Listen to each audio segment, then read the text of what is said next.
नमस्कार. मी सचिन. खरं सांगायचं झालं तर चेन्नईच्या बाबतीमध्ये कुठलीही घटना सध्या योग्य घडताना दिसत नाही.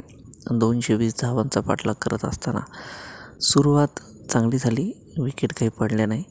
पण विचार जर केला तर किती ती स्लो, किती कमी ती नंतरची त्यांची धावसंख्या होती. डेव्हन कॉनवे एवढा चांगला फलंदाज असताना देखील त्यानं एवढी संथ खेळी केली. खरंच त्या गोष्टीला वाईट वाटतं आहे, कारण की तिलक वर्मानंतर आज त्याला रिटायर हार्ट करण्यात आलं. का होतं आहे असं कधी कधी की तुमच्या बॅटला बॉलच लागत नाही. पण जर समजा कदाचित धोनीला खरंच मानायला पाहिजे, ज्याने विजयाच्या समीप येण्याचा खूप प्रयत्न केला आणि त्याने अवघ्या काहीतरी 10-12 बॉलमध्ये 27 रनांची त्यांनी चांगली आक्रमक खेळी करून गेला. मात्र तो चेन्नईला विजयी करू शकला नाही. आता चेन्नईनं आत्मपरीक्षण करण्याची गरज आहे की नक्की त्यांचं चुकतं कुठं आहे.